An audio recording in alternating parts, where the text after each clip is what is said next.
photos of a sunken treasure chest, taken off the coast of Australia, have sparked conspiracy theories surrounding the disappearance of Malaysia Airlines Flight 370. It comes after the high-tech Seabed Container went dark for 3 days, as it searched for the downed flight last week. The mysterious chest was found resting at the bottom of the southern Indian Ocean, nearly 4 kilometers beneath the surface, in an area called Shipwreck 1. Nearby is Shipwreck 2, thought to be the SV Inca, a Peruvian transport ship that vanished on the way to Sydney more than 100 years ago. Its discovery sparked chatter about lost treasure and Inca gold. Both sites are within this 7th arc, the zone aviation specialists say is most likely to be where MH370's fuel reserves were exhausted. 4 kilometers inside the area, the century-old ship was spotted by one of the constructor's predecessors, the Havila Harmony, which mistook the shipwreck for the lost plane's fuselage. In fact, 4 sites were found by Fugro, a company previously contracted to search for the missing flight.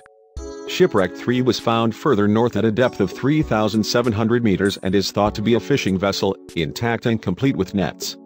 Shipwreck 4 was described as a small wooden fishing vessel with substantial damage to the bow.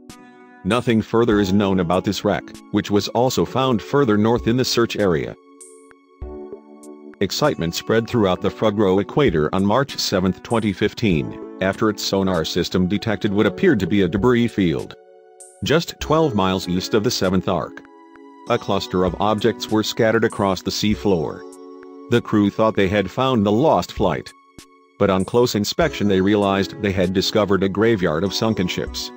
"We got really excited," Fugro CEO Paul Kennedy told a conference in Perth, Australia. Mr. Kennedy said, "We don't know where the ship came from. The WA Maritime Museum have got no records of the boat. It may have been coming from South Africa to Australia, and just got lost and everybody died on board." The ship's anchor turned out to be the key to identifying the vessel. It was of a style popular around 1820, dating the ship around that time.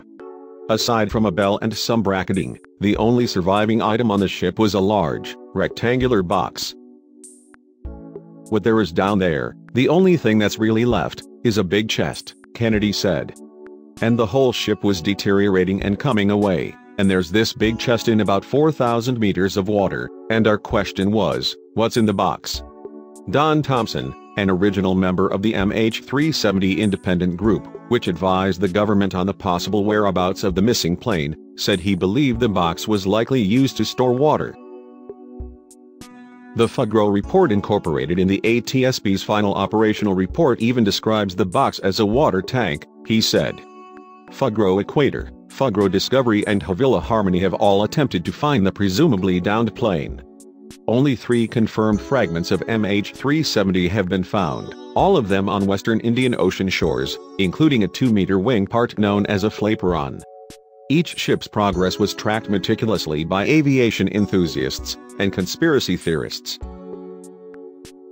Keeping tabs on the constructor has proved more challenging. The vessel went dark last week, causing massive speculation. It was in the vicinity of Shipwreck 1 and Shipwreck 2 that freelance search vessel Seabed Constructor switched off its transponder, making it impossible to track. Unsurprisingly, its still unexplained disappearance rekindled conspiracy theories around the fate of the doomed line, which vanished en route to Beijing from Kuala Lumpur on March 8, 2014 with 239 people on board. Some speculated the vessel it had found MH370, but planned to keep its location secret until it had confirmed its government-funded fee.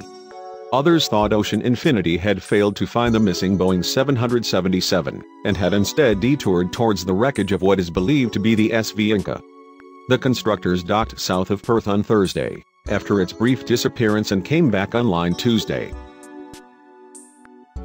The Seabed Constructor's Texas-based operator, Ocean Infinity, refused to explain the blackout at the time. The company only said, the ship will be docked for a short time before continuing the search. It comes after a leading aviation expert predicted a disaster like MH370 will happen again soon.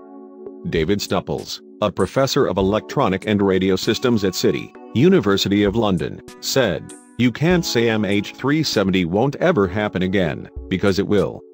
He was referring to the fact that international requirements for new planes to broadcast their locations every minute don't come in until 2021. Until 2040 or 2050, there's going to be a large number of aircraft flying around that don't have that tracking system fitted, he said.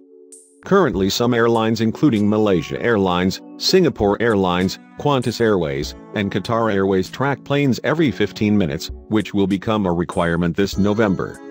But still, a jet traveling at 575 miles per hour that has been missing for 15 minutes requires a search zone of 170,000 square kilometers, an area the size of Florida.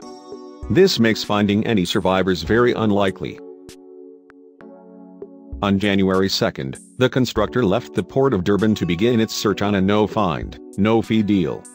It planned to use sonar scanning equipment to find the aircraft, after a failed multinational search cost Australian, Malaysian and Chinese authorities $200 million. The Malaysian government will pay U.S. company Ocean Infinity more than $55 million if it finds the plane within 90 days. The freelance boat's designated search area was located just outside the 120 square kilometers previously scoured along the 7th arc. No sign of the plane was found, and an Australian lead hunt, the largest in aviation history, was called off in January last year.